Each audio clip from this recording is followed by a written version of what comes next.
Kita mulai ya, walaupun masih 4 anak, nanti sambil nunggu yang lainnya. Ya, Pak. Assalamualaikum warahmatullahi wabarakatuh. Waalaikumsalam warahmatullahi wabarakatuh. Untuk hari ini jam kedua, pelajaran kebijakan sektor publik. Seperti biasa, sebelum mulai, ya kita buka kamera semuanya untuk absen ya. Silakan. Oke, oke, satu, dua, tiga.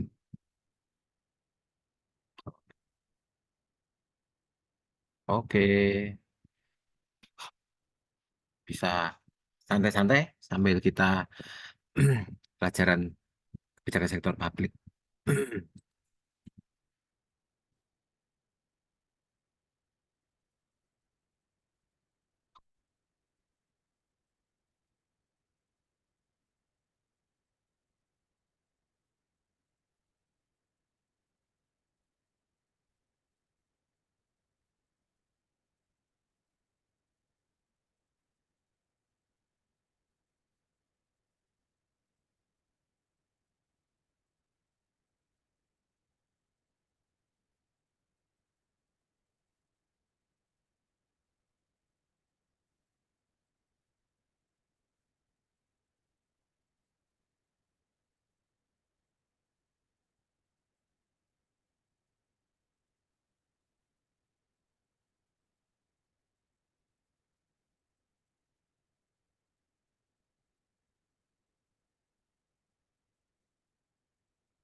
Bisa dibuka apa? Trailernya buka ada apa-apa ya, mahasiswa, mahasiswa.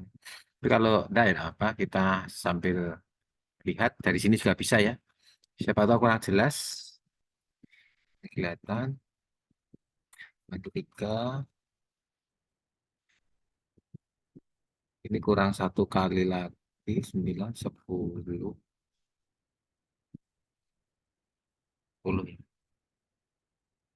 11 kurang. Dan kemarin kita bicara hubungan antara kebijakan publik dan politik, faktor-faktor politik mempengaruhi pembuatan dan implementasi kebijakan. Hari ini kita akan bicara tentang manajemen keuangan publik, prinsip-prinsip dasar manajemen keuangan publik dan perencanaan anggaran, pengelolaan aset dan akuntabilitas keuangan publik. Nah, jadi kegiatan itu nggak ada duitnya, ya nggak bisa jalan. Seperti juga dengan negara ya, negara itu ya butuh uang, ada manajemen. Nah, supaya keuangannya itu bisa, supaya kegiatan bisa berjalan dengan baik, nah, keuangannya juga harus di manajemen dengan baik. Sebenarnya apa bedanya? Nah, ini yang menjadi pertanyaan kadang manajemen atau administratif, administrasi. Kita buka lagi, juga sudah bisa. Oh, nggak bisa ya.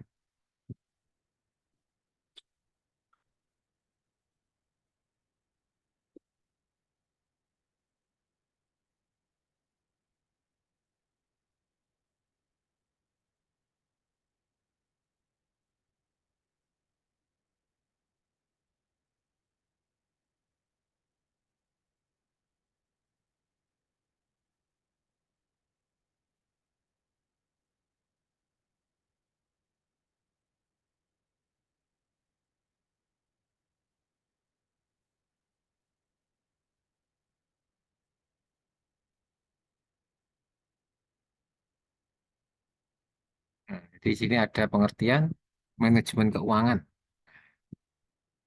atau bahasa Inggrisnya itu adalah financial management.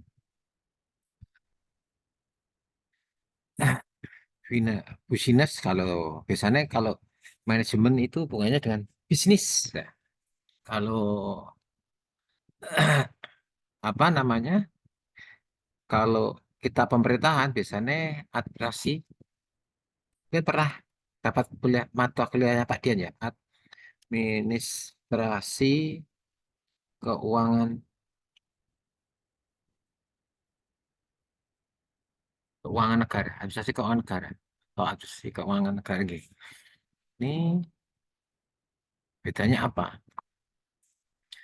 Kalau administrasi keuangan negara itu biasa berhubungan dengan kegiatan kenegaraan politik. Kalau manajemen itu hubungannya dengan bisnis. Nah, sebenarnya mau gitu dah.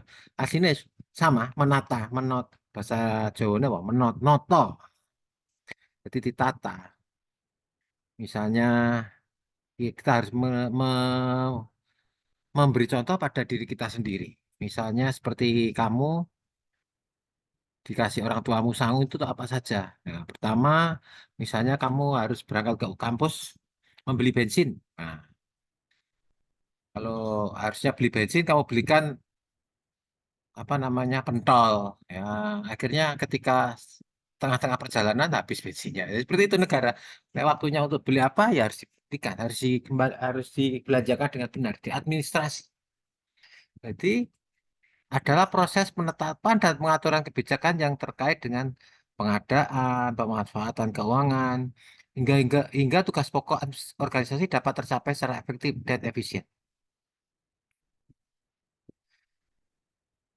Administrasi keuangan negara bukanlah kata asing, namun terkadang masih banyak orang yang tidak memahami. Nah, ini nanti bisa kamu lihat lebih jauh bahwa secara administrasi adalah proses kelompok orang di dalam organisasi dalam mencapai tujuan yang efektif dan efisien. Uang itu adalah proses pencatatan yang merupakan ringkasan transaksi keuangan yang terjadi dalam satu periode.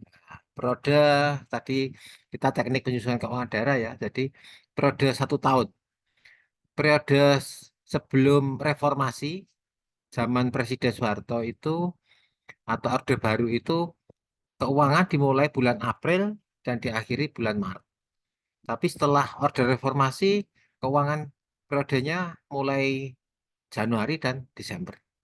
Tadi kita sudah membahas bagaimana ketika mau tutup buku seperti ini, proyek-proyek tiba-tiba banyak yang segera diselesaikan, kerugiannya itu, keuntungannya proyek-proyek segera dibayar pada bulan Desember ini. Tapi ketika masih bulan Januari, Februari, tenang-tenang saja. Nah, repotnya itu biasanya baru dimulai bulan April atau apa, atau mau tidak mau ketika sebentar lagi kan puasa ya, puasa itu bulan Mei. Nah, tiba-tiba ada pembangunan apa seperti itu. Kalau nggak seperti itu, uangnya nggak segera cair. Tapi sekarang rupanya sudah mulai ada sedikit pengertian ya. Kalau dulu bukan pengertian ya, sedikit ada perubahan. Bagaimana setelah Januari itu ada proyek apa yang bisa segera berjalan. Kalau dulu udah, ini kalau ada proyek nunggu Lebaran, dan nunggu apa gitu, terutama Lebaran ya. Kalau dulu terkenal ada namanya padat karya. Terus pokoknya gimana orang bisa lebaran, punya uang, proyek-proyek bisa dijalankan seperti itu. Ya keuangan seperti itu. Bahwa pengertian administrasi keuangan adalah proses pengelolaan yang melibatkan seluruh aktivitas yang terkait dengan keuangan, penyusunan, keuangan, dan mencapai tujuan untuk kepentingan bersama. Jadi ada dua pengertian, yaitu secara luas dan secara sempit. Secara luas, proses penetapan dan pengaturan kebijakan yang terkait dengan pengadaan atau pemanfaatan keuangan sehingga tugas pokok organisasi dapat tercapai secara efektif dan efisien. Jadi pengadaannya yang nanti makanya kalau di Indonesia ada periode 1 tahunnya sampai Desember ya. Tapi di dalam tengah-tengah itu misalnya bulan Agustus atau September itu ada namanya APBDP perubahan. Lalu selama setengah tahun ternyata tiba-tiba ada bencana alam karena negeri kita itu negeri 1001 bencana. Akhirnya harus mengadakan APBDP misalnya merenovasi jalan, merenovasi rumah, tiba-tiba belum sampai setahun ada angin puting beliung, nah, ngerusakkan. Nah, itu siapa yang bantu kalau nggak pemerintah? Jadi, penetapan terkait secara efektif dan efisien. Sedangkan secara sempit, proses menerima, menyimpan, serta mengeluarkan dengan kegiatan penata bukuan. Terus pokoknya secara sempit, dikai duit, dicatat. Nah, dicatat nanti untuk apa saja. Seperti kamu dikasih sangu misalnya, buat kamu apa? Misalnya beli buku. Nah, karena kamu dapat mata kuliah keuangan, namanya mata kuliah keuangan kan biasanya sangat sulit ya. Akhirnya kamu ke Togamas, aku mau beli buku tentang keuangan negara. Ya apa-apa seperti itu. Akhirnya orang tua menambahi sangunya, APBDP seperti itu. Oh, saya kuliah sampai sore. Nah, agar bisa sampai sore misalnya di kampus, maka saya harus dikasih tambahan sangu untuk makan misalnya. Nah, itu APBDP bisa seperti itu. Tapi kalau enggak sampai siang pulang mas seperti itu. Jadi ada perubahan itu yang harus pemerintah cepat lakukan. Nah, secara ini pengertian administrasi ya. Jadi oh iya administrasi seperti itu.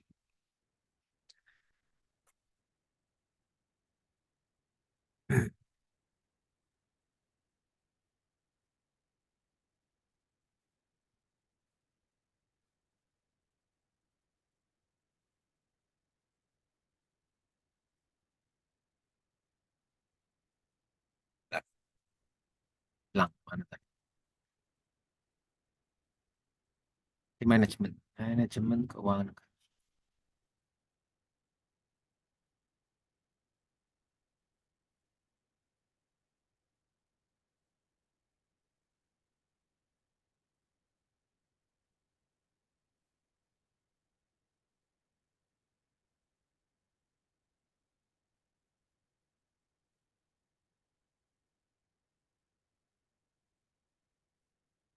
Sedangkan yang disebut dengan manajemen keuangan negara, nah, dia oh, hilang.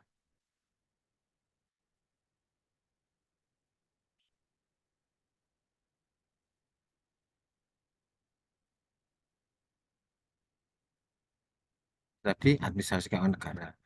Kita melihat yang namanya manajemen keuangan negara.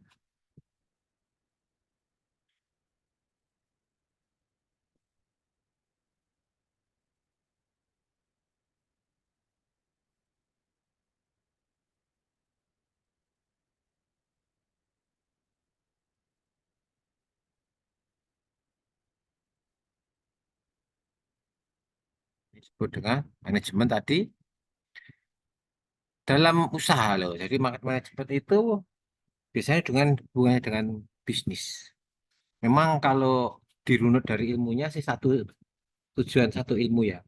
Tapi kadang itu ketika sudah dipecah ya, misalnya kita bicara tentang ilmu ekonomi dan ilmu pemerintahan itu kadang tergantung orang yang membawanya. Kadang ada orang yang merasa ekonomi itu menentukan segalanya.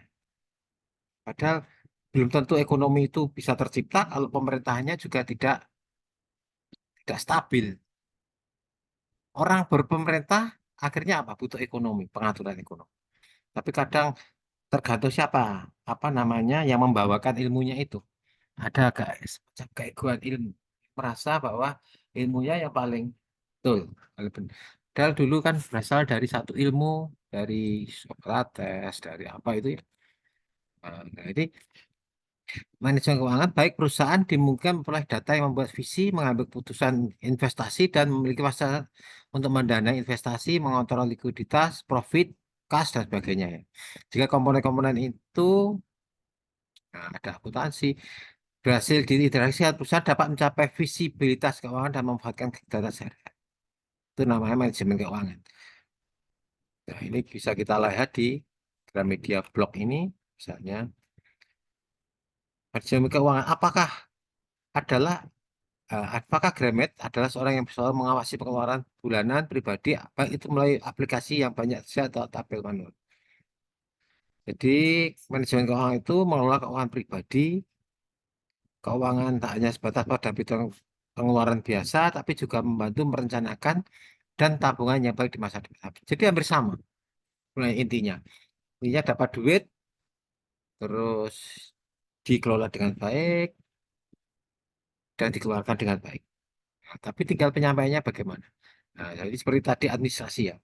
Nah, kalau manajemen dalam perusahaan atau organisasi, keuangan juga dianggap sebagai aspek terpenting.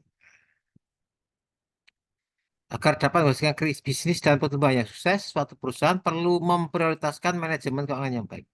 Agar suatu negara dapat pertumbuhan yang sukses, harus dapat mengadministrasikan keuangan yang baik. Sebab ada segudang manfaat dan fungsi yang berkaitan dengan keuangan hidup usaha. Sama seperti kamu, kalau kamu pandai menabung sedikit demi sedikit, lama-lama bisa berbukit seperti itu. Kalau negara seperti itu. Nah, dalam intinya praktek pembuatan rencana bisnis untuk kemudian dipastikan pelaksanaan untuk setiap departemen dengan manajemen keuangan yang baik, perusahaan dimungkinkan oleh data dan membuat visi, mengambil keputusan, nah, dan sebagainya. Berarti manajemen seperti ini. Manajemen keuangan menggabungkan beberapa fungsi tadi, masuk akuntansi, manajemen, mendapatkan dan proses pembayaran. Jadi yang membedakan antara administrasi kalau di kalau dulu saya di Pak Dia itu di VIA ya, Fakultas Ilmu Administrasi. Itu ada administrasi bisnis sama administrasi publik. Yang membedakan apa ketika diimplementasikan ke masyarakat? Kalau dulu kalau administrasi bisnis itu harus memperoleh profit. Sedangkan administrasi publik atau negara itu sebesar-besar kemakmuran rakyat tanpa harus memperoleh profit. Tapi sekarang kecenderungannya negara pun harus bisa memperoleh profit. Jadi nggak boleh negara baratnya mengatakan, oh bisnis ini merugi. Jadi kalau dikatakan bahwa negara itu mensubsidi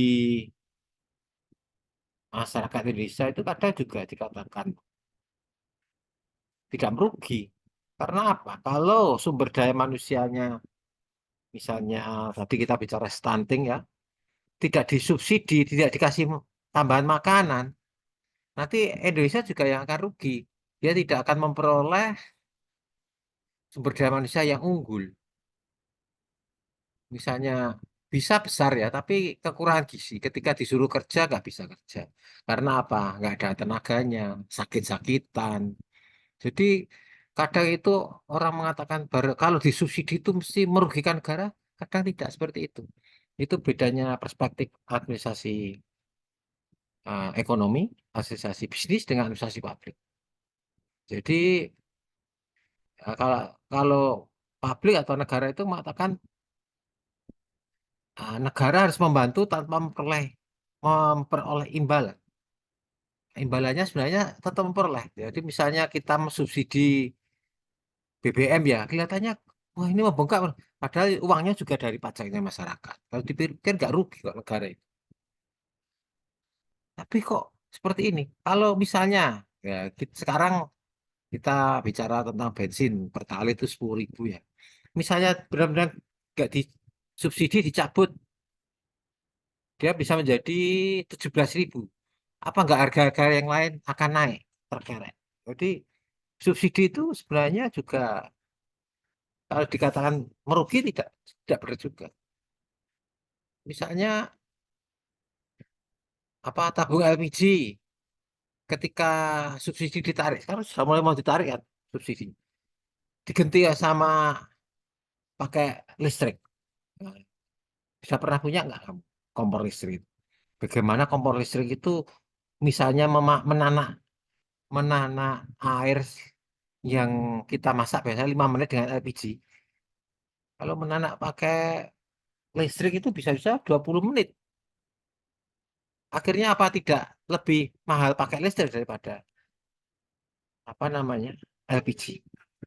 Terus misalnya kita disuruh semua pakai motor listrik, pertama jelajahnya nggak sampai 100 kilo. Ketika mengisi mengisi bahan bakar, kalau kita ke pom bensin 20.000 terus langsung dimasukkan tangki langsung cepat. Nggak sampai 5 menit sudah bisa jalan lagi. Tapi kalau motor listrik bisa-bisa 1 jam 2 jam, apakah tidak merugikan keuangan bisnis misalnya? Karena harus nunggu sepeda motornya dicas. Beda dengan HP ya. HP walaupun dicas bisa dibuka, di browsing seperti ini mungkin ada yang pakai HP. Makanya kenapa motor listrik juga tidak begitu laku, masih belum bisa mengalahkan motor konvensional. Walaupun kita akhirnya juga tahu efek pemanasan global. Karena seperti itu, jadi harus saling tergantung, saling mendukung. Ada namanya manajemen keuangan taktis vs strategis. Nek taktis itu setiap hari itu bagaimana? Taktisnya. Kalau kamu tiap hari ke kampus, taktisnya bagaimana?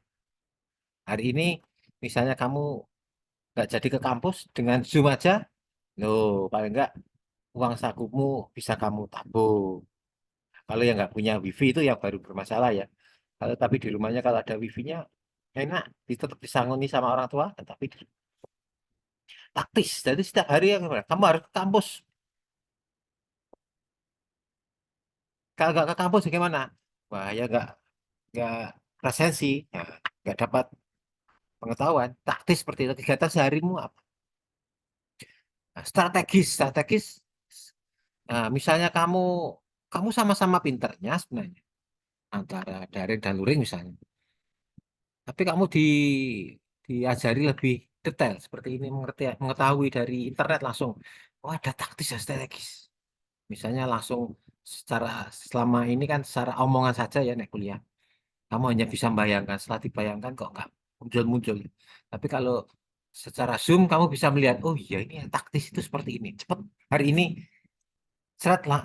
Apa nah istilahnya orang satset itu yang taktis itu. Kalau yang strategis, kamu untuk bisa bekerja nanti setelah SMA, kamu harus mengalokasikan keuangan untuk strategis untuk kuliah. Tapi di dalam kuliah jangan diam saja, sama seperti patung nanti. Kamu misalnya harus mencari pengetahuan. Di mana? Di perpustakaan. Teman-teman ada ke perpustakaan nggak selama 1 minggu ini? Kadang merasa, oh saya sudah bisa browsing Pak. Oh, nggak usah ke perpustakaan. Tapi sekali-sekali ke perpustakaan, strategis. Jadi di situ nanti ada pengetahuan apa yang kira-kira bisa kamu terapkan. Sekarang semester 5 ya, terakhir semester 6, 7, dan 8. 1 tahun setengah. 1 tahun setengah itu namanya orang itu masih menyandang sifat mahasiswa. Ibaratnya kemana-mana kamu sangat ditakuti. Oh ini BEM Visip Unim misalnya. Oh, orang yang berpolitik itu kadang sungkan.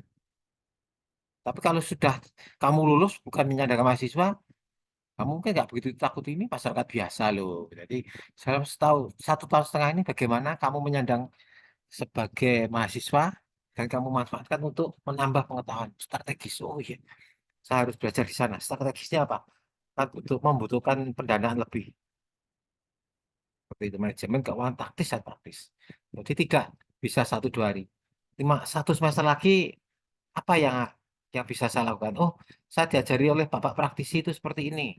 Akhirnya itu praktis loh itu, strategis loh itu. Jadi kemarin kamu tahu ya, oh, tempat pelayanan publik itu seperti ini ya. Oh, tak kirain PNS itu hanya di kantor eh, bawa makanan terus ngetik-ngetik apa gitu. Enggak. Ternyata dia juga harus standby. Kalau ada bencana harus cepat-cepat bisa satset. Nah, itu jadi harus dengan strategi kamu menambah ilmu.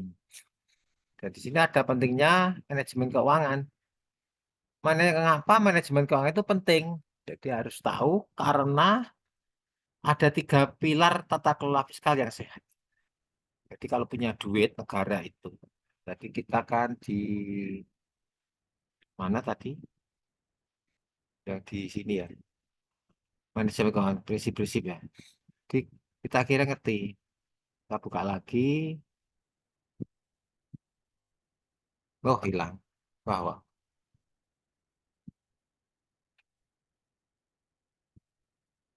bentar ya, hilang. Klik langsung.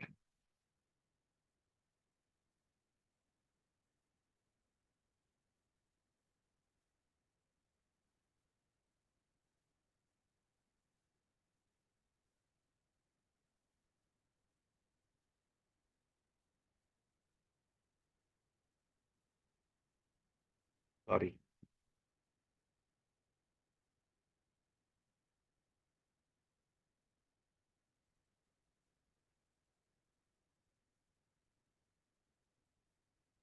Nah ini, kenapa manajemen keuangan itu penting? Karena yang pertama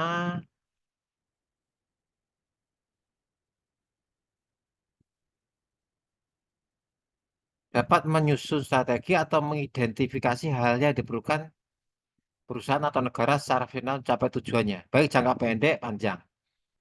Misalnya seorang pemimpin perusahaan memerlukan wawasan terkait kinerja saat ini untuk perencanaan masa depan.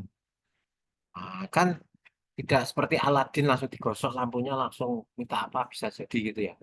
Nah, untuk Indonesia menjadi Indonesia emas, supaya tidak menjadi Indonesia perak atau Indonesia perunggu, itu harus dimulai dari sekarang, 2024 ya. Nanti Indonesia emas 2020, 2040. Berarti butuh waktu 15 menit. 15 tahun ya. Sorry, 15 tahun. 30 tahun. Eh, 40, 2040 dikurangi 20. Ya 20 tahun lah. Supaya bisa menjadi Indonesia emas apa? Misalnya salah satu contohnya ini ada gambar dermaga ya. Ya sudah harus mulai diperluas dermaganya. Ada yang ukurannya kalau di gambar ini. Nah, nggak bisa dibuka. Ya harus mulai bisa bagaimana dermaga-dermaga kita itu bisa dilalui kapal yang dengan berbobot berapa ribu ton, misalnya 10.000 ton, harus dikeruk lautnya. Kalau enggak mungkin hanya kapal yang berbobot 2.000 3.000 ton, kapal-kapal kecil. Jadi harus strateginya apa? Mulai untuk supaya pendanaan tidak berat, sudah harus dimulai 5 tahun sebelumnya merencanakan dermaganya. Jadi strateginya apa? Jika nanti dermaga kita menjadi dermaga terbesar di dunia. Contohnya di sini ada. Setelah menyusun strategi mengambil keputusan dengan keuangan itu dalam memusatkan secara baik dan melaksanakan rencana lewat penyediaan laporan terkini dan data-data yang lewat. Akhirnya ngerti, oh ternyata kita tidak butuh membangun dermaga dulu. Kita butuh membangun kereta api dulu misalnya. Atau pesawat terbang. Makanya ketika Pak Habibie dulu menjadi presiden atau jadi menteri ya, apa yang pertama kali dilakukan? Ya ketika dia kembali ke Indonesia, dia membangun PT DI di Gantara Indonesia atau PT apa namanya dulu. Nah itu seperti itu. Sehingga nanti, kenapa kok nggak langsung membangun jalan raya saja atau pelabuhan pada saat itu loh ya. Beda dengan sekarang semuanya sudah agak terkoneksi zamannya Presiden Jokowi. Karena dengan pesawat terbang itu tanpa harus membangun jalan raya sudah. Misalnya kita mau ke Papua dengan pesawat terbang cukup misalnya 4 jam. Udah kalau kita naik kendaraan darat mobil misalnya bisa-bisa seminggu baru sampai ke Papua. Kan akhirnya kalau pembangunan negara kurang cepat. Dia akhirnya mengambil keputusan apa yang harus dibuat. Oh, perusahaan kapal terbang dulu. Oh, mau membuat apa namanya pelabuhan dulu yang segini. Mungkin 1 tahun dari 10.000 kilo, 10.000 meter. 1 tahun 1 dan 2, misalnya 2.000 dulu meter, 2.000 dulu. Terus setelah itu mm, setahun lagi 4.000. Nah, di sisi seperti itu ketika tahun kelima pembangunan dermaga bisa untuk kapal besar. Terusannya. Yang ketiga, mengontrol atau memastikan setiap departemen yang ada pada visi dan operasi perusahaan sesuai dengan anggaran dan sejalan dengan strategi. Karena misalnya public relation hanya dijatah 10.000, 2.000, ternyata kok menghabiskan 3.000. Kenapa? Ternyata lah itu, ini keuangannya mubadir untuk foya-foya bisa. Nah, ini ada bukunya siapa ini? Beli sekarang. Dr. Harsono SE MSI. Ini juga perlu kamu, ya paling enggak kamu bisa baca-baca lah. Ini saya potong, saya masukkan di dalam grup. Siapa tahu eh, mahasiswa saya masih ada mahasiswa yang suka membaca. Sekarang membaca buku sesuatu seperti hal yang memberatkan ya, beda dengan ini bisa kamu cari di Togamas misalnya, nanti buku-buku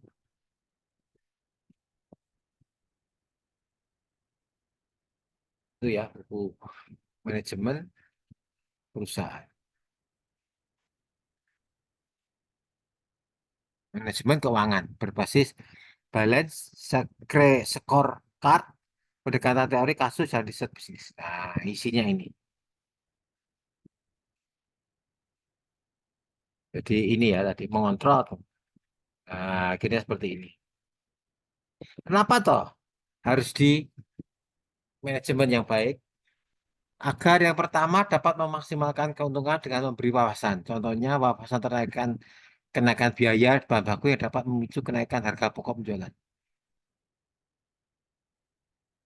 Nah, misalnya untuk membuat satu mobil Xenia Avanza itu dibutuhkan biaya kurang lebih 200 juta ya misalnya. Nah, dijual di luar 75, keuntungannya 75 juta, 275 juta.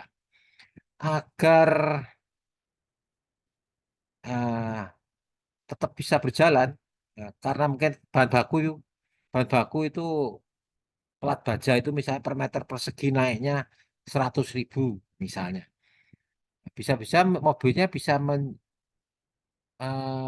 bisa naik menjadi 250 juta bahannya itu. Akhirnya bagaimana? Kan kita tidak bisa untuk 25 juta. Nah, akhirnya harganya harus dinaikkan 50 juta menjadi 325 juta. Seperti itu. Itu menghasilkan keuntungan dan memberi wawasan. Di orang yang nggak mau rugi itu adalah pedagang.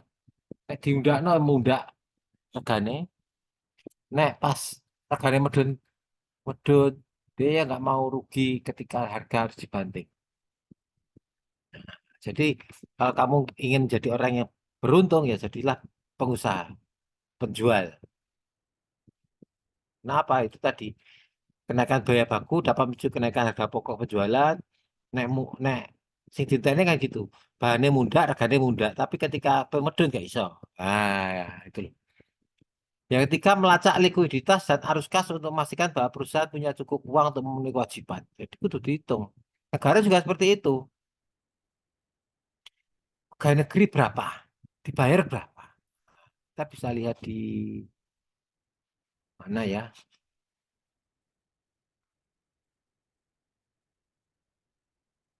Jika kita disuruh buka seperti ini, kita bisa dilihat semuanya.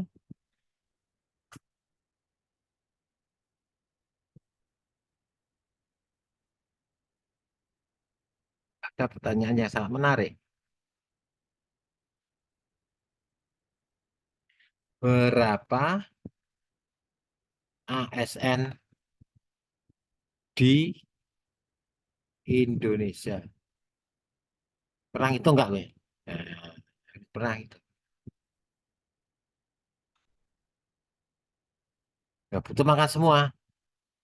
Sebanyak 3.956.018 pegawai. Tahun 2023 ada 3,7 juta PNS. Berarti kalau Indonesia itu 250 juta jiwa, yang 250 juta ya, ini 3 juta. Berarti yang 2 juta 470 itu tidak PNS. Berarti kan tambah masalahnya juga banyak. 3,7.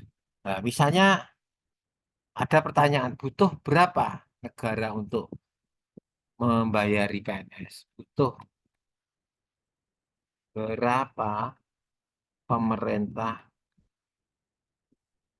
membayar gaji ASN di Indonesia? Pernah itu enggak kamu? Nah, ini ada 2,714,2 triliun. Ini belanjaan pegawai itu sakmono. Mundak terus. Kayak gajinya mundak 2022. Nah, 2022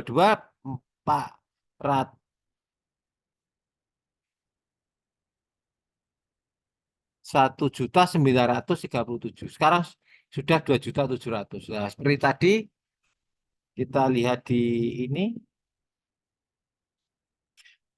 jadi bahwa perusahaan punya cukup uang untuk wajib pajak. Jadi negara punya cukup uang untuk membayari para ASN.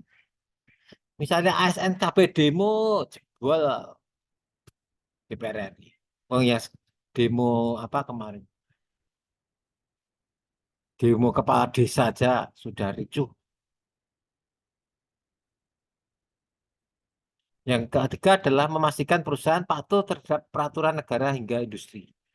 Ada aturan-aturan industri atau negara yang harus dipatuhi. Yang keempat, mengembangkan skenario keuangan berdasarkan keadaan bisnis sekarang dan prediksi terkait berbagai hasil berdasarkan kemudian kondisi pasar di masa depan. Jadi harus bisa memastikan, oh kalau dulu jualan kaset itu kaset tip itu soal laris. Terus akhirnya setelah kaset biasa ada, orang memakai CD. Bisnis dulu pernah bisnis CD itu kalau Pak Dian ke Surabaya itu beli box kan berapa box itu sih isi satu box itu 50 sekitar 300 keping. Tapi sekarang nggak butuh CD, butuhnya adalah internet. Jadi skenario masa depan itu bisnis bagaimana? Kondisi pasarnya di masa depan bagaimana? Setiap orang sekarang punya HP. Kalau mau lihat film nggak perlu apa ya nyewa CD. Sekarang enggak, pokoknya punya HP sudah. Beda ya sekarang berarti zamannya dengan dulu. Jadi, mo- jadi mengembangkan skenario keuangan berdasarkan masa depan. Yang ketiga adalah interaksi yang efektif dengan investor dan direksi.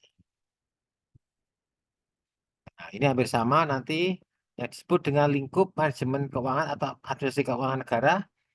Ada yang namanya perencanaan. Yang pertama perencanaan, mengelola, prosedur.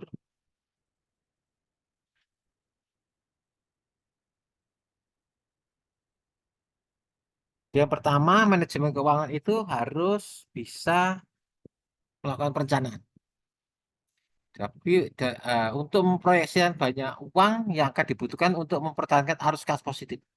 Kalau arus kas negatif, kalau Indonesia bangkrut, bisa nggak? Bisa saja kalau misalnya orang nggak bayar pajak, kedua tadi apa pendapatan lain di luar pajak itu nggak ada yang mau bayar misalnya, bisa bangkrut. Saya kira nggak bisa. Misalnya mau melakukan perencanakan pemilu 2024 ya, kalau nggak ada duitnya ya mau pilihan bagaimana itu sangat luar biasa uang yang dipakai untuk pemilu ya. Jadi jangan lupa untuk mencoblos. Perencanaan dapat dipecah dari beberapa kategori termasuk biaya modal, tenaga kerja, biaya tidak langsung dan operasional. Yang kedua, lingkupnya adalah penganggaran. Nah, bersedia untuk memenuhi biaya untuk seperti hipotek atau sewa gaji, mengalokasikan dana, bahan baku, karyawan, dan kewajiban lainnya. Idealnya akan ada beberapa dana yang tersisa yang disisihkan untuk keadaan darurat dan untuk mendanai peluang bisnis penganggaran. Jadi dianggarkan seperti kamu bisa ngoni sama orang tuamu nggak langsung kamu habis besok untuk beli apa saya buku mendanai peluang bisnis baru. Buku bisnis cara cepat kaya dengan membuka bisnis apa. Yang ketiga, mengelola dan menilai risiko. Bidang ini melihat manajer keuangan sebagai penilai dan memberi kontrol kompensasi untuk berbagai risiko termasuk ada beberapa risiko pasar, pengaruh investasi, bisnis, pelaporan, dan kinerja saham. Mungkin juga menceritakan risiko keuangan untuk industri, pandemi yang mempengaruhi restoran atau peralihan retail model langsung ke konsumen. Jadi risiko pasarnya gimana? Kalau dulu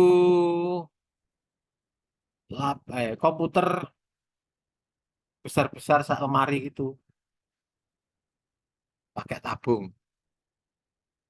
Eh, Terus sekarang komputer pakai LCD. Yang terakhir laptop juga sangat murah. Jadi investasinya dapat diprediksi risiko pasar. Ini nanti tidak akan laku, misalnya perusahaan ini. Supaya tidak supaya tetap laku, nah ada risiko pasar ini. Oh, berarti misalnya jualan sepatu jangan mau hitam toh, jualan sepatu yang warna biru. Karena untuk melakukan resiko pasar, orang nggak pingin beli sepatu yang hitam toh, yang warna-warni. Yang ketiga, resiko kredit. Efek dari pelanggan tidak bayar tagihan tepat waktu, dengan demikian bisnis tidak dimiliki dana untuk memenuhi kewajiban. Ini dapat mempengaruhi kelayakan kredit dan penilaiannya menentukan kemampuan untuk meminjam pada tingkat yang menguntungkan bagi perusahaan. Yang keempat, yang ketiga adalah risiko likuiditas. Tim keuangan harus melacak arus kas saat ini, memperkirakan kebutuhan uang tunai di masa depan dan bersiap untuk membebaskan modal kerja sesuai kebutuhan. Itu butuh risiko likuiditas harus, tadi risiko pasar ya, ini risiko likuiditas atau keuangan. Benar nggak kalau dikasih uang seperti ini, misalnya kepala desa dikasih uang 6 miliar, benar nggak dipakai untuk kesejahteraan masyarakat? Undang ojo-ojo kanggo balik no dana kampanyenya Pak Lurah. Nah, likuiditasnya harus diatur. Dan yang keempat, risiko operasional adalah kategori umum dan baru bagi beberapa tim keuangan. Bisa termasuk risiko serangan siber, pertinggalan membeli asuransi, dan misalnya ada contoh melakukan penipuan dan pelanggaran seperti itu. Risiko operasional harus ada. Jadi eh, dapat memberi kontrol kompensasi. Misalnya karena penipuan dan sebagainya, akhirnya yang biasa pegang uang dikeluarkan. Bagaimana supaya tetap bisa berjalan. Dan yang keempat adalah prosedur. Menetapkan prosedur terkait cara tim memperoleh, mendistribusikan data keuangan, faktur pembayaran, dan laporan dengan aman dan akurat. Prosedur yang tertulis ini pun menguraikan orang-orang yang bertanggung jawab membuat keputusan keuangan. Dia harus ada prosedurnya. Uh, Masuk. Ya, demikian juga dengan administrasi keuangan negara hampir sama. Kalau kamu anak ilmu pemerintahan, nanti akan ketemu beberapa apa namanya ahli-ahli. Ada The Liang Ji 1992. Dia mengatakan administrasi keuangan negara menurut The Liang Ji adalah proses pengurusan penyelenggaraan penyediaan dan penggunaan yang uang di dalam setiap usaha kerjasama kelompok manusia dalam rangka mencapai tujuan. Proses ini disusun dalam melaksanakan fungsi penganggaran, pembukuan, dan pemeriksaan keuangan. Di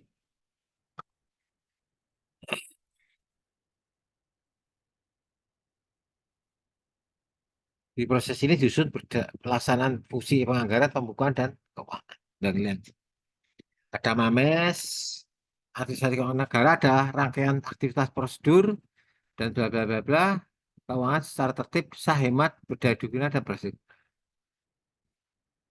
Hampir sama seperti tadi, manajemen keuangan, tujuannya hampir sama. Yang pertama, mempermudah proses keluar masuknya uang. Yang kedua adalah transaksi keuangan menjadi lebih mudah. Setiap transaksi yang terjadi terdapat bukti dapat ditanggungjawabkan. Kondisi keuangan di perusahaan dalam satu periode tertentu dapat diketahui. Misalnya perusahaan ini sehat atau enggak, mau utang tutup gulung tikar.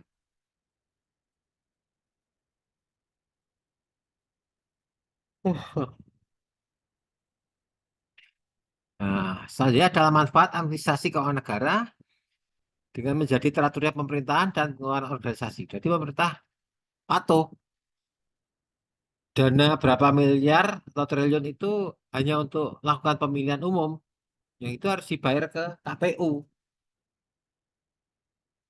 Nah, kalau program-program pemerintah apa, waktunya tanggal bulan-bulan Desember, ya harus bisa dibayarkan. Nah, yang kedua, dengan administrasi keuangan negara, transaksi keuangan menjadi lebih mudah. Ada M-Banking macam-macam memang ya. Yang keempat adalah setiap transaksi yang terjadi terdapat bukti yang dapat dipertanggungjawabkan. Dan yang selanjutnya adalah kondisi keuangan di perusahaan dalam suatu proses administrasi keuangan negara total dapat diketahui. Oh, Indonesia ini lagi misalnya lagi pilot. Bisa. Oh ini positif 5, berapa pertumbuhannya.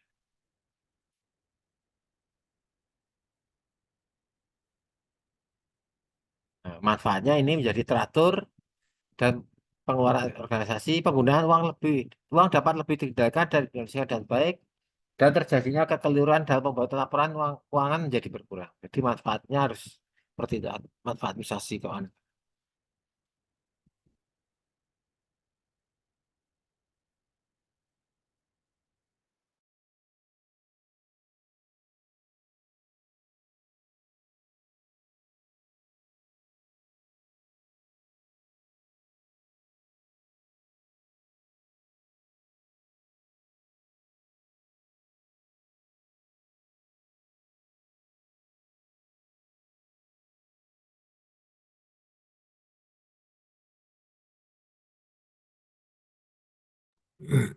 Oke, kita lanjutkan lagi.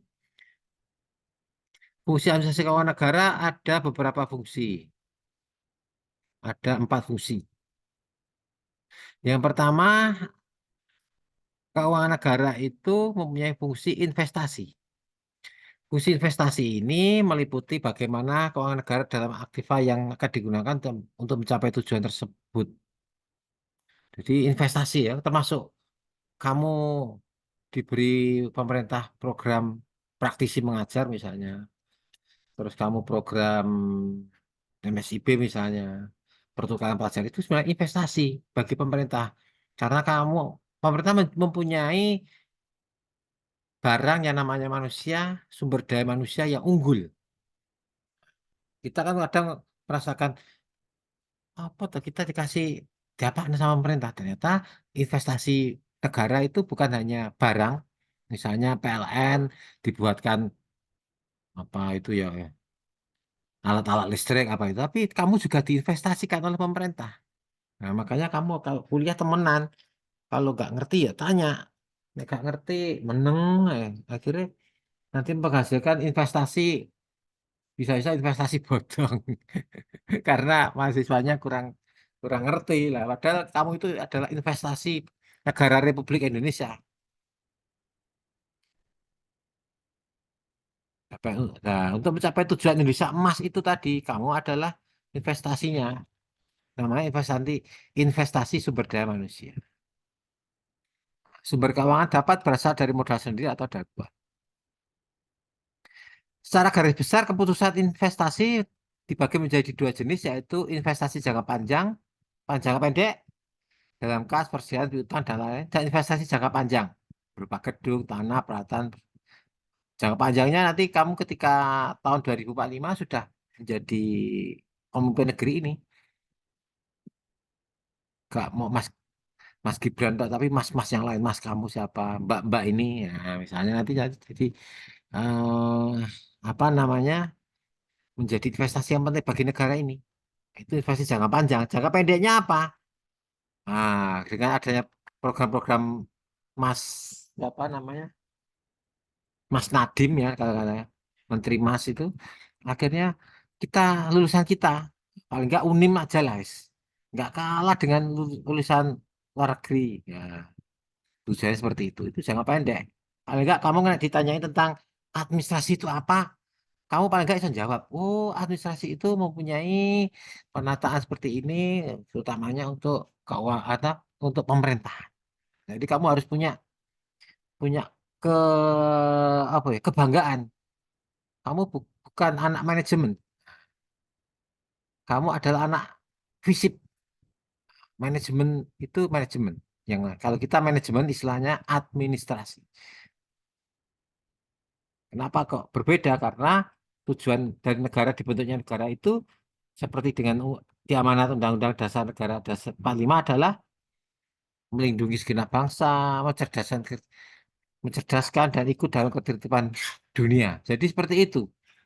Jadi jangka pendeknya seperti itu, jangka panjangnya seperti itu.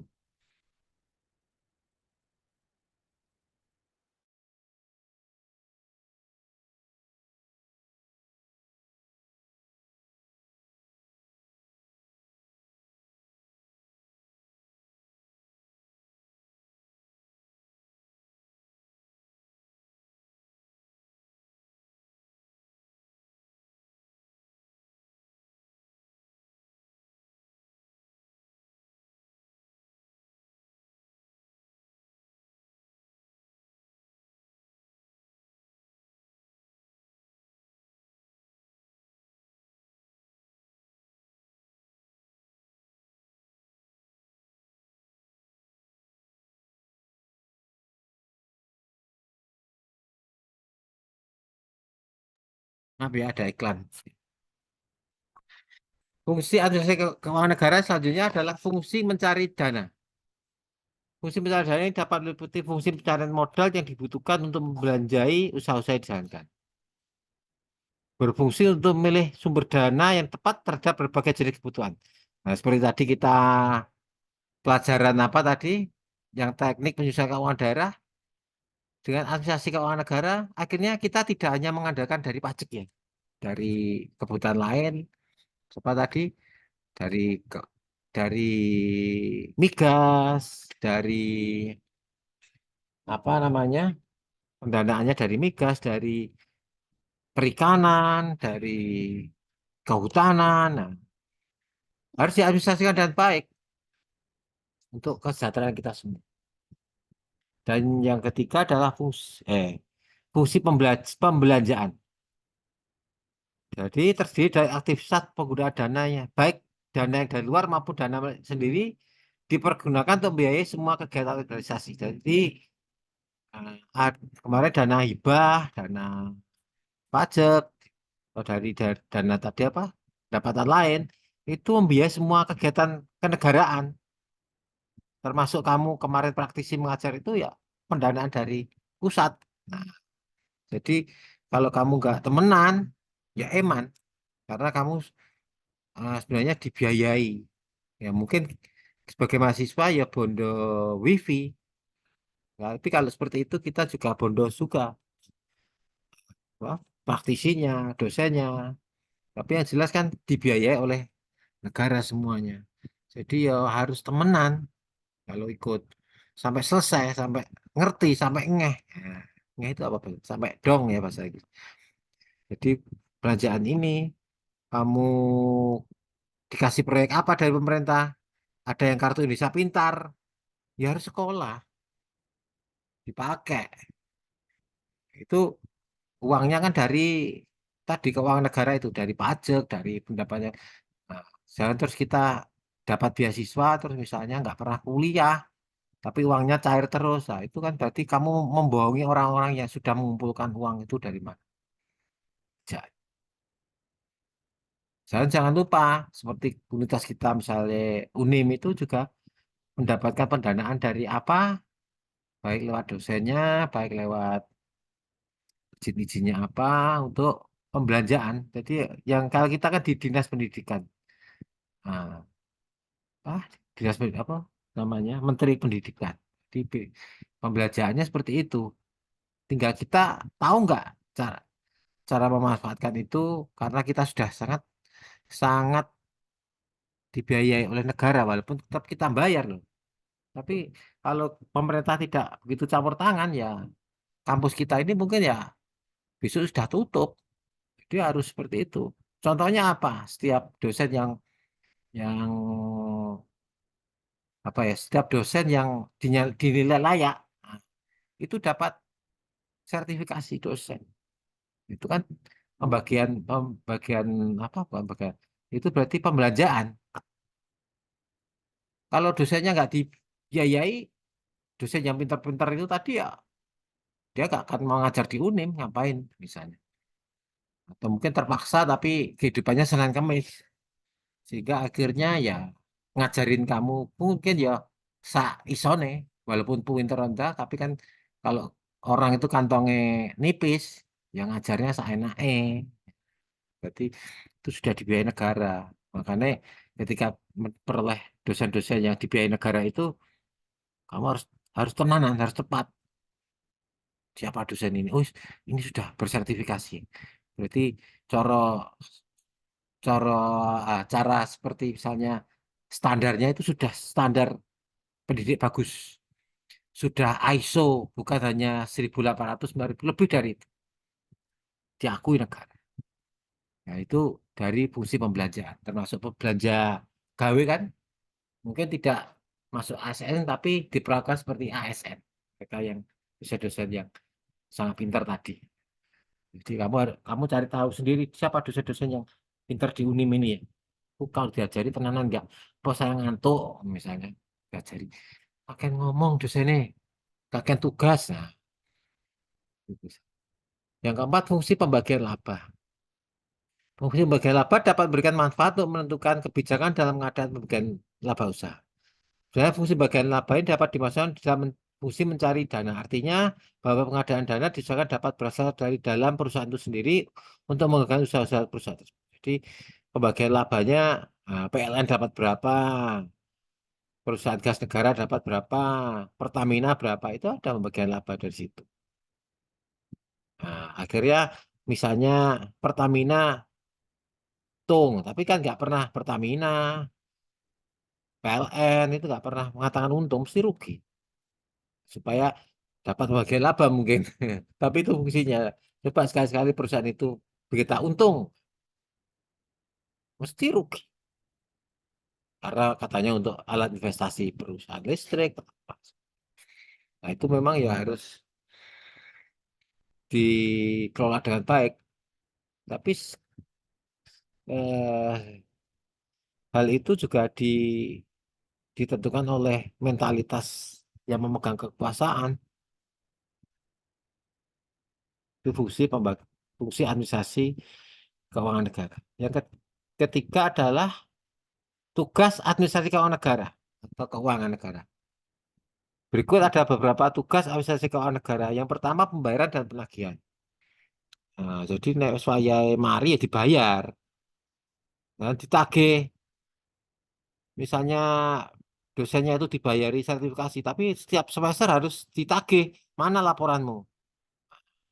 Oh, ternyata sudah melakukan pembelajaran. Oh, pembelajarannya sudah ketemu mahasiswanya. Tagih-tagih. Perjanjian pembelian dengan faktur vendor serta menerima laporan. Kemudian staf memastikan bahwa pembayaran yang dikirim untuk pembelian resmi oleh perusahaan hingga diterima, memiliki rekening penjual dan memastikan keakuratan faktur pada semua bayaran yang diterima. Jadi seperti itu. Kelihatan, oh iya. Jadi tidak hanya mau bayar tok, tapi seperti itu.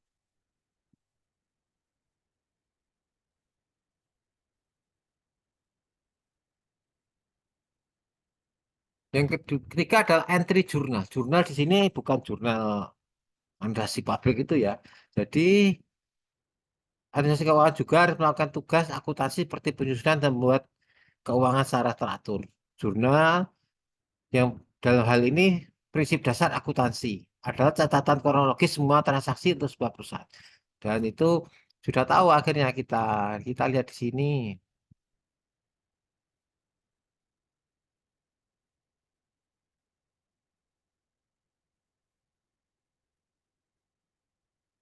Nih jurnal, semoga bisa kamu buka ya.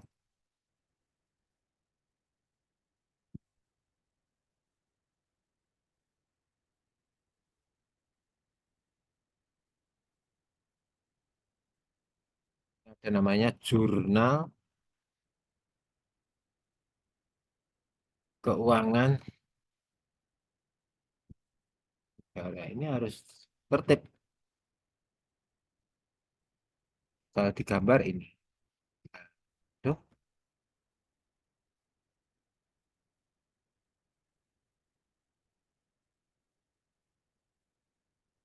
ini ada pinjaman pemerintah makin tahun makin tinggi. Ini juga tugas administrasi negara atau administrasi publik untuk bagaimana membayarnya tadi, menagihnya. Hmm. Ada namanya ini surplus defisit. Ada pernah defisit tahun 2008. Pernah sekarang 2016 308. Pembiayaan pembayaran utang pemerintah. Oh, jadi pemerintah itu harus kamu gambarkan seperti dirimu. Misalnya kamu mau beli HP baru, pendapatannya dari mana? Dari sangu, belum kerja. Nah, akhirnya utang pay later dulu. Nah, pemerintah juga gitu. Masyarakat supaya bisa makan misalnya, beras sulit. Akhirnya utang dulu ke Thailand misalnya, ke Vietnam. Nah, berapa tahun? Setahun. Dan itu harus dikembalikan nanti dalam bentuk uang atau dalam bentuk beras. Kalau dulu di zamannya Pak Habibie, daripada pesawat yang dijual Pak Habibie nggak laku, akhirnya dibeli Rusia dibeli Rusia atau gimana? Bayarnya pakai sego ketan, beras ketan itu. Seperti itu. Jadi disebut dengan apa? Administrasi negara tadi. Entry jurnal, jurnal keuangan ya. Yang ketiga adalah akun rekonsiliasi dan penutupan. Kita buka dulu. Kamu bisa, hmm, bisa dibuka, bisa dilihat. Nah, seperti ini. Oke. Keuangan berpartisipasi dalam kegiatan penutupan organisasi. Dalam proses akuntansi yang terjadi depresiasi aset tetap perusahaan, rekonsiliasi. Nah, administrator juga berpartisipasi dalam kegiatan penggajian untuk korporasi dan penutupan akun rekonsiliasi data setiap bulan atau tahunnya di kebanyakan organisasi. Jadi nah, makanya kadang pemerintah itu nutup BUMN-nya atau BUMD karena tidak menguntungkan ya. Nah, jadi harus diatur penggajian dan korporasi. Jadi sing gaji sapa iku? Banyak BUMN. Sama Pak Erick Thohir akhirnya dikurangi. Loh, ada merpati, merpati itu rugi. Nah, akhirnya Garuda juga mau mati, disuntik dulu. Banyak BUMN, BUMD yang mau mati akhirnya mati. Kalau di Bojonegoro itu ada BUMD, sama kan usaha negara. Itu sebuah hotel, hotelnya nggak ada nginep. Karena kalau nginep diobrak-abrik terus Satpol PP akhirnya orang nggak mau nginep di situ. Nah, biasanya hotel itu kan ya kebanyakan untuk orang ya seperti itulah. Nah, kalau sering diobrak ya orang nggak mau nginep di hotel situ, akhirnya ya mati. Itu juga serba salah. Diobrak itu hotelnya mati. Kalau nggak diobrak melanggar syariat agama, melanggar aturan agama. Milih mana? Milih akhirat atau dunia? Kamu boleh bicara tentang ibadah, tapi kalau perutmu kelaparan, bagaimana? Nah, kan itu. Kamu bicara perut kelaparan, perut kenyang, tapi kamu jarang ibadah misalnya, habis berdosa ya pokoknya, habis sholat atau habis sembahyang, terus hi gitu misalnya, ya tetap tetap merugikan. Jadi, seperti itu. Nah, ada penganggaran, perusahaan melakukan analisis informasi keuangan yang dipakai untuk menyusun anggaran bulanan seperti oleh staf. Tugas staf adalah membantu anggaran melakukan analisa terhadap biaya dan prediksi keuangan. Jadi di anggaran, no. Apalagi kemarin ya bulan-bulan kemarin mungkin. Tahun depan itu memperbaiki jembatan, isi anggaran berapa? Dimulai kapan? Kok dimulai Desember tahun depan, terus mau hujan-hujanan lagi. Nah, karyawan yang berada di posisi administrator keuangan juga bertanggung jawab untuk mempersiapkan laporan keuangan bagi manajemen yang terdiri dari laporan biaya dan laporan arus kas. Yang kelima adalah tugas administrasi negara adalah bidang pajak, mempersiapkan pajak bagi organisasi yang sesuai dengan ketentuan dan prosedur yang berlaku. Jadi, wes ini mungkin sudah nyetak pajak yang kemarin itu bulan Oktober ya, dibayarkan mulai Januari.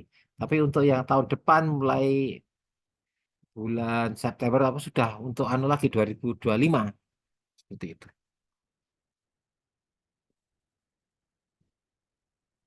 Dan selanjutnya adalah petugas administrasi keuangan negara mempunyai tugas adalah pertama sebagai untuk melakukan administrasi keuangan negara akhirnya pemerintah memerlukan beberapa tenaga kerja yang penting. Yang pertama adalah manajer keuangan. Seorang manajer keuangan bertanggung jawab dan tugas untuk menerima serta melakukan pemeriksaan laporan kas kecil dan memberikan persetujuan pada permohonan dana kas kecil di manajer keuangan. Yang kedua adalah bendahara.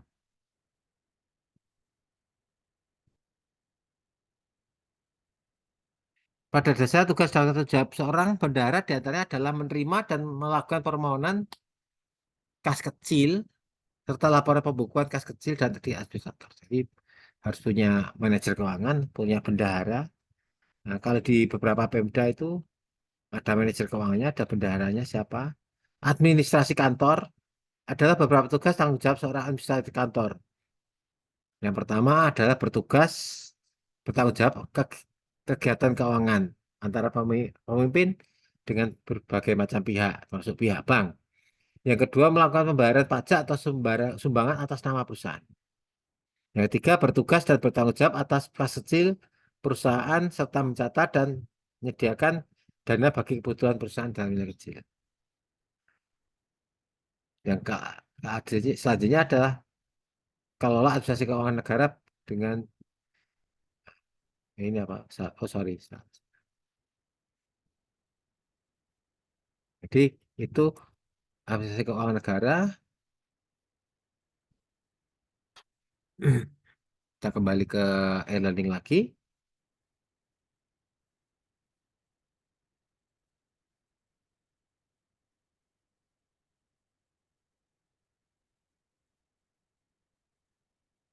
Jadi tadi ngerti prinsip-prinsip dasar manajemen keuangan publik. Nah, jadi itu tadi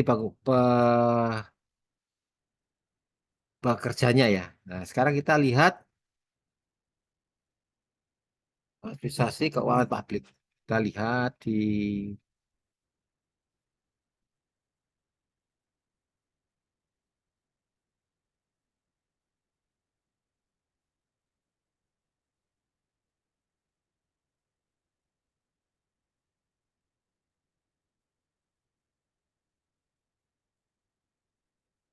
ini sudah ya. Makanya tujuan manajemen sudah.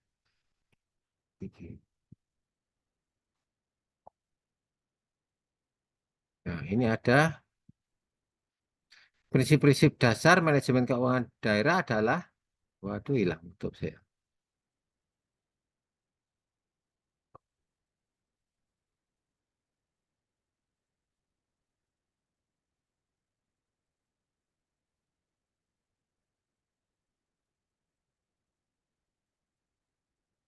Prinsip-prinsip keuangan manajemen keuangan publik, seperti kemarin kita sempat bicara ya, ada konsistensi, ada kelangsungan hidup, viability, konsistensi, konsisten, akuntabilitas, ada yang transparansi, standar akuntansi, integritas, dan pengelolaannya. Nah, ini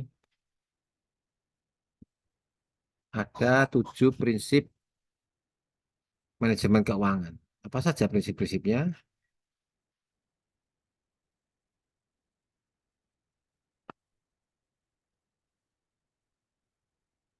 Yang pertama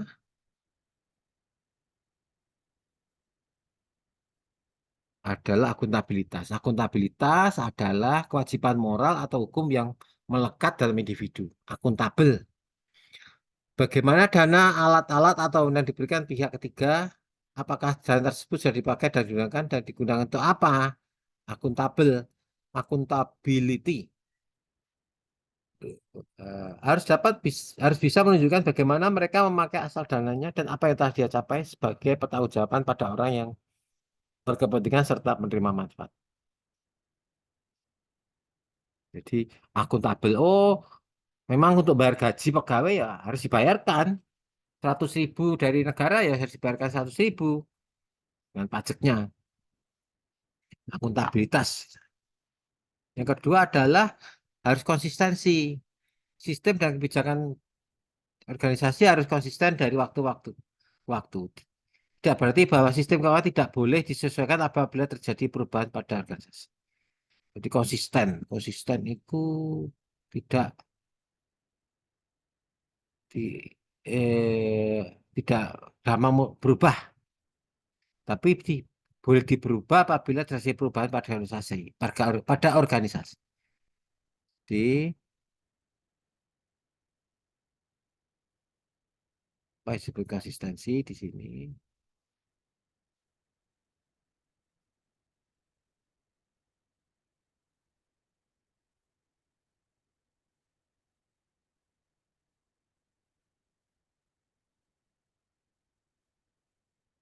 Arti bahasa bahasa Indonesia.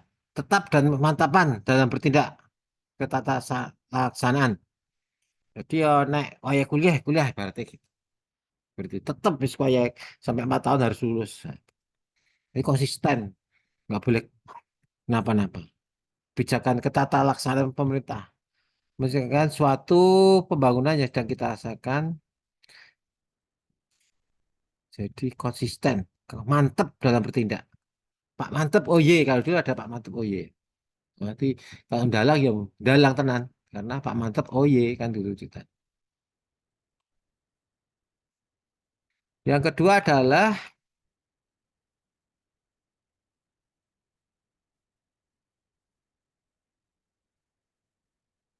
hmm,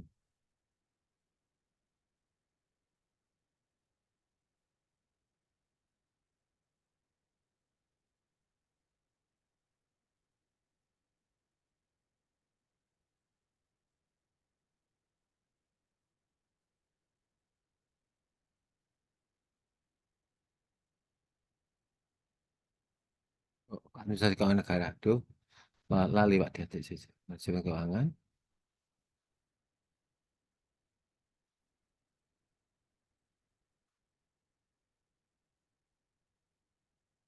Kita lihat tadi prinsip ya, prinsip-prinsip prinsip-prinsip.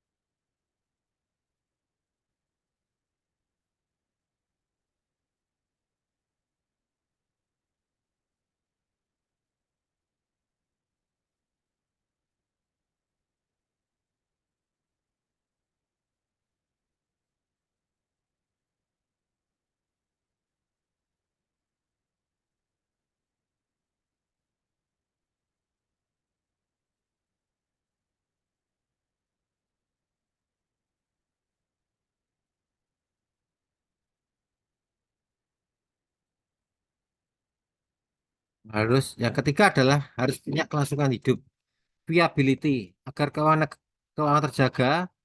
Pengeluaran organisasi di tingkat strategi hingga operasional wajib sejalan atau disesuaikan dengan dana yang diterima. Jadi supaya bisa langsung hidup. Nah, itu seperti kemarin kita lihat perusahaannya. Kamu mau naik perusahaan digaji 5 juta, bisa perusahaan memberi, tapi mungkin 1 2 bulan lagi tutup. Atau kamu digaji 3 juta, tapi terusnya sampai kamu tua. Nah, itu juga harus dipikirkan tentang kelangsungan hidup, viability.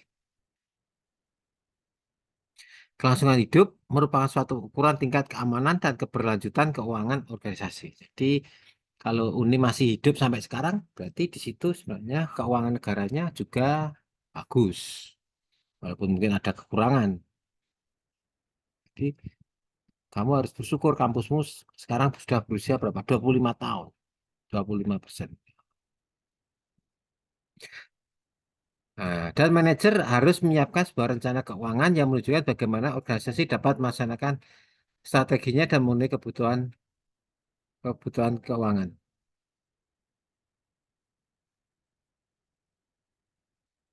Biasanya adalah transparansi. Harus terbuka mengenai pekerjaannya, menyediakan informasi yang berkaitan dengan rencana dan aktivitas kepada para orang yang berkepentingan. Jadi ya transparan. Jadi yo terbuka. Oh, negara itu seperti ini. Kalau setiap bulan Desember memang harus segera tutup buku, tutup tahun. Makanya juga harus apa namanya AG-AG kalau bulan Desember. Nah, transparansi. Nah, kegiatannya apa? Kalau nggak ngerti harus ditanyakan. Oh ini. Jadi tidak ada dusta di antara masyarakat dengan pemerintah. Seperti itu.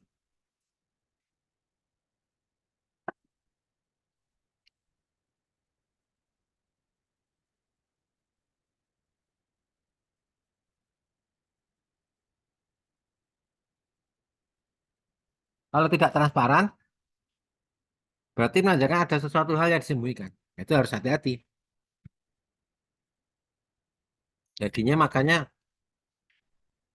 ada akuntabilitas itu sih, transparansi. Untuk apa saja keuangan? Di mana tadi? Kita lihat di sini ya, kok ada. Nah, ini, ini sebentar. Kelihatan nggak ya kamu? Biasanya harus di, nah gini, di share gini. Ini kelihatan. Misalnya ini Indonesia. Waduh.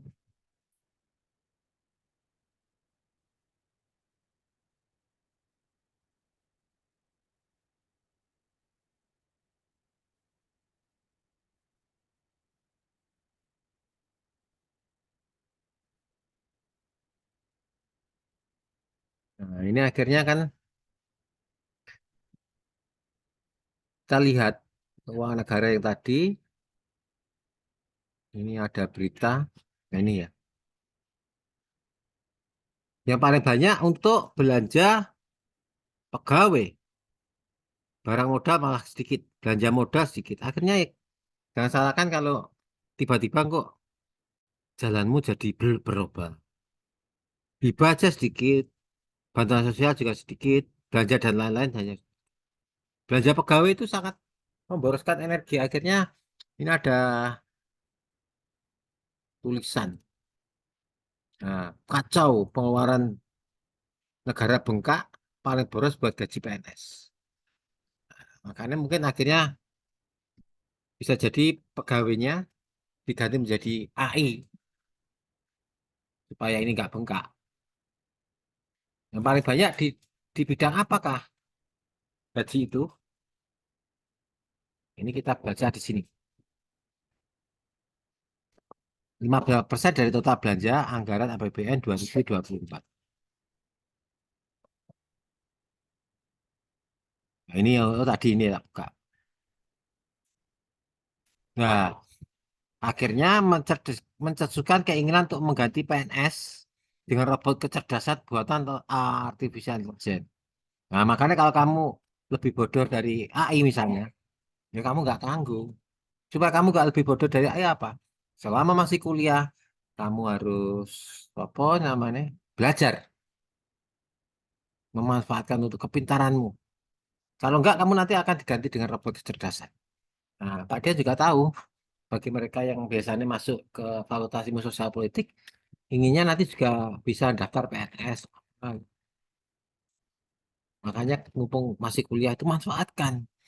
Manfaatkannya tidak masuk, tidak ikut kuliah. Ya, besok kita lihat. Bisa-bisa dia nanti diganti oleh robot kecerdasan buatan. Ah, ya, apalagi sekarang Pak Dian ngajarnya sudah pakai AI loh. Kamu jadi nggak mau ajar jeplak ngomong itu enggak. Tapi oh ternyata seperti ini ya. Kita lihat dari tadi apa namanya pilot apa itu oh, seperti ini ya. Wah ngeri bisa-bisa tutup mata. Supaya kamu katut kan tadi pesan Pak Dian apa? Kamu harus katut di dalam sistem negara. Kalau ada misalnya proyek ikut, ada apa ikut. Makanya mulai dari kemarin semester-semester itu tak ajarkan kamu kalau ada kesempatan ikut MSIB, kalau ikut praktisi mengajar ikut walaupun atau mungkin ikut apa pertukaran pelajar. Jangan malah bengong nanti eman bisa saja kamu nanti ganti dengan artificial intelligence. Nah, ini makanya harus hati-hati.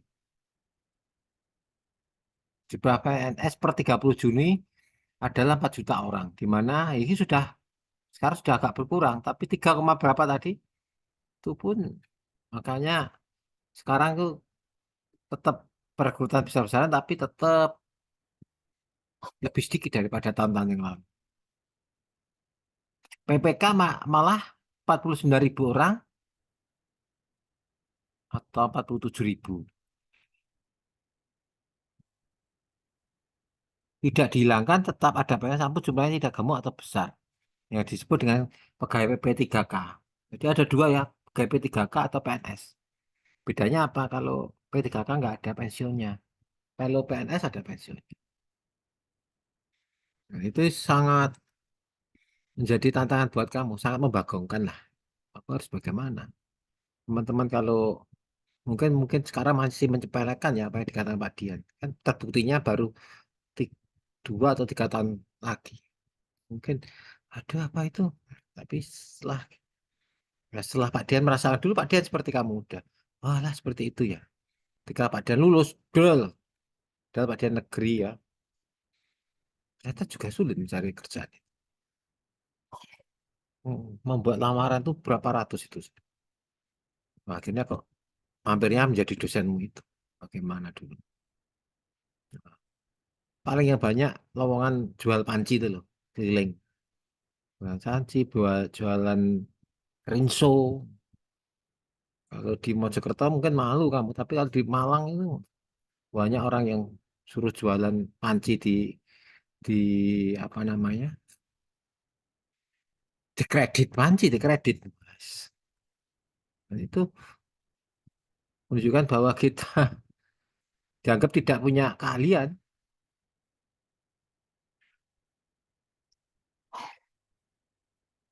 Yang kelima adalah standar akuntansi, accounting standar.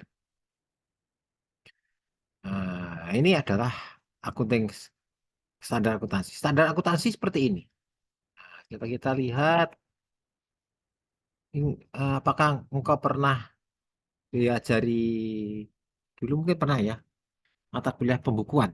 Ada dulu di SMA Suko itu yang paling membagongkan adalah pelajaran tentang bukan administrasi keuangan, akuntansi. Padahal ternyata ketika Pak Dian sekarang sudah bekerja, sudah punya perusahaan sendiri ya, ternyata baru nyesel.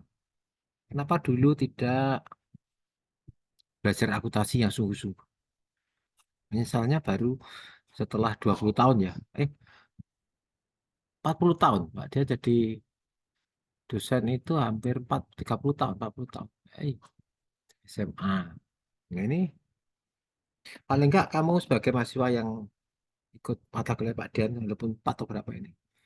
Ada standar akuntansi, jadi jangan karena kamu anak FISIP terus nggak ngerti akuntansi. Nah, itu tugasnya anak ekonomi, Pak. Enggak. Ya tugasmu. Nanti kalau kamu punya UMKM, kalau engkau enggak, nah, ini laporan keuangan seperti ini, bisa dilihat nggak ya? Hmm, Bentar ya, nggak bisa dibuka. Mungkin sekarang ketawa ke TV apa, pelajaran. Tapi ketika nanti sudah, aduh, merasakan, "Syuk, kok gak tenanan gitu."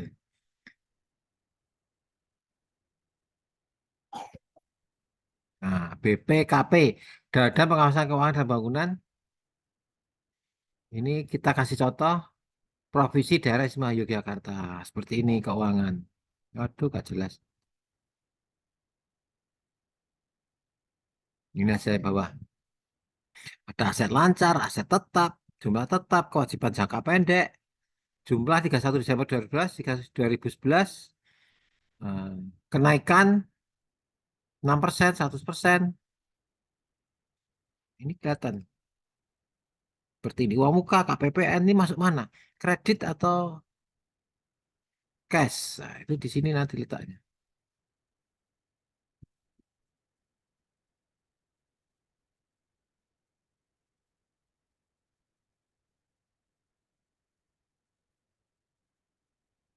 Ini.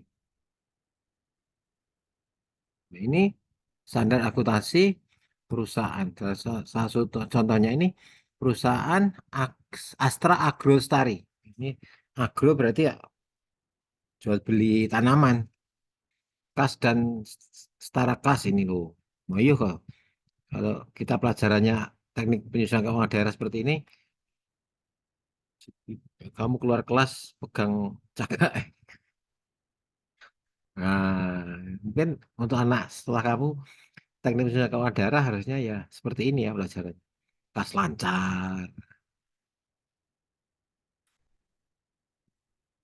Tadi Demda, standar akuntansi ini kalau kita bayar pajak, kalau Pak Dan laporan pajak ini, laporan transaksi anggaran pakai kuning ini, belanja pegawai sama ini, neraca ini, aktifat tepat, tetap paling enggak kamu buka-buka lah bukumu. Jadi laporan keuangan standarnya seperti itu. Standarisasi laporan keuangan negara. Nah, jadi ketika nanti kamu di dunia internasional, seperti nanti ada mahasiswa saya yang kerja di luar negeri jadi diplomat misalnya, itu nanti akan disuruh apa namanya menulis standar akuntansinya bagaimana. Ketika nanti dilihat oleh orang luar negeri, oh iya, ternyata perusahaannya sehat misalnya.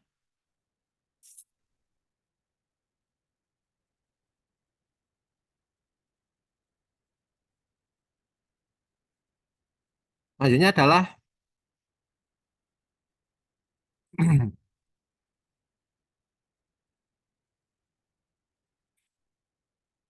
integritas atau integriti. Dalam melaksanakan aktivitas operasional, individu yang terlibat wajib memiliki integritas yang baik. Laporan dan catatan keuangan juga harus dijaga integritasnya melalui kelengkapan dan keakuratan pencatatan.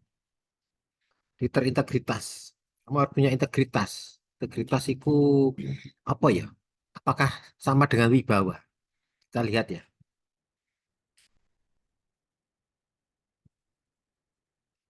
Kita harus keluar dulu. Ketik. Punya integritas enggak? Nah, di sini nanti kita bisa. Apakah integritas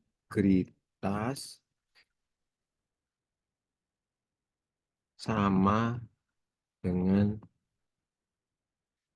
wibawa?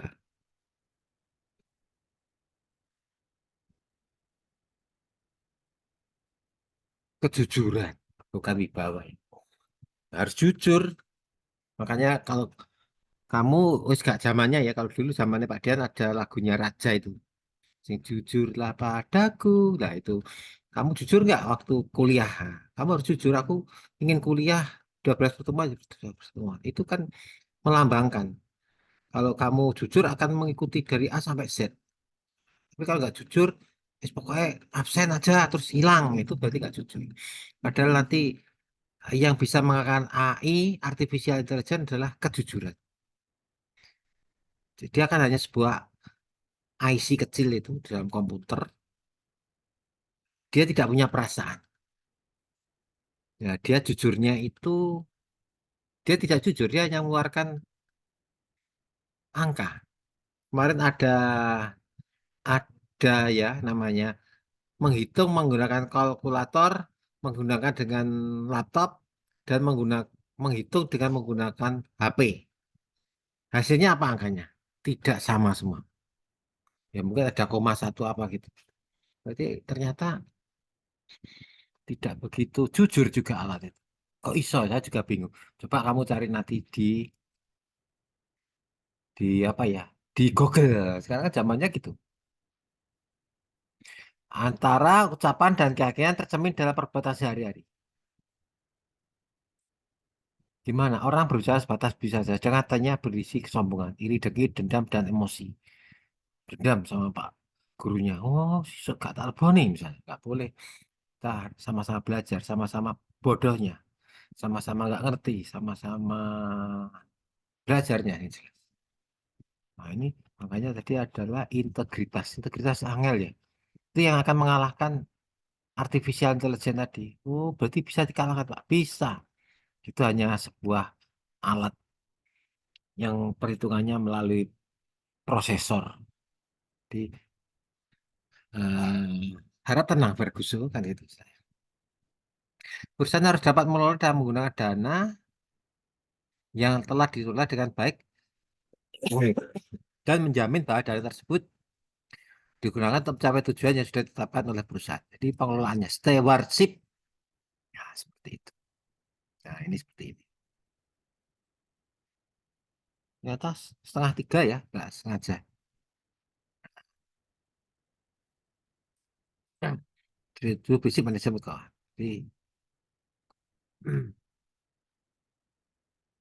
Nah, jadi kita sudah tahu ya, oh integritas sih seperti ini. Terus tadi kita buka tujuh manajemen perilaku,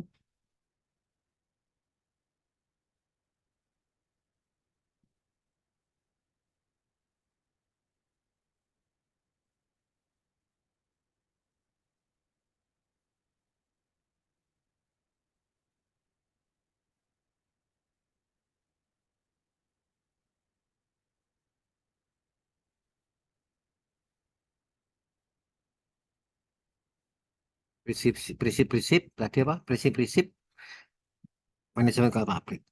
Nah, makanya akhirnya harus ada perencanaan anggaran, pengelolaan aset, dan akuntabilitas keuangan publik.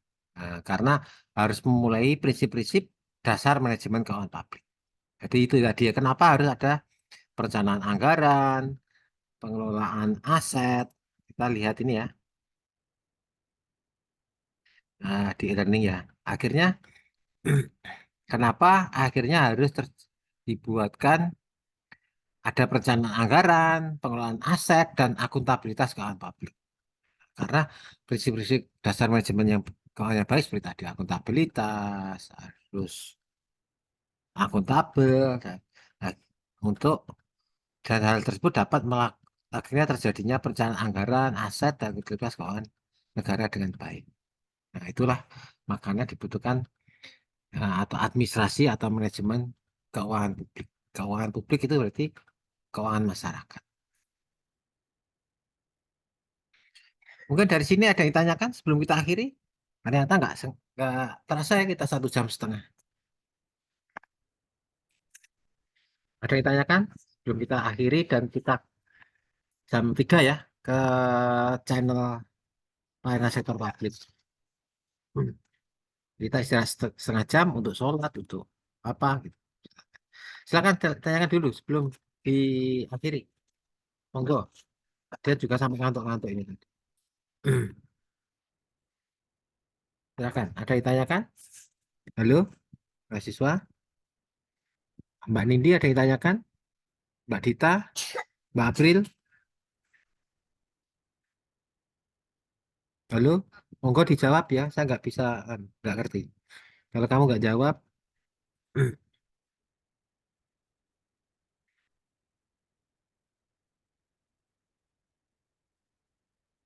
halo, halo.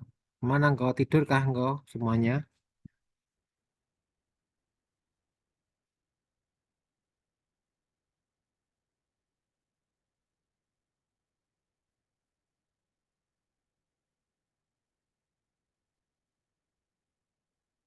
Halo, semuanya di mana ini? Mungkin berarti saking asiknya ya pelajaran ini. Semua tidur.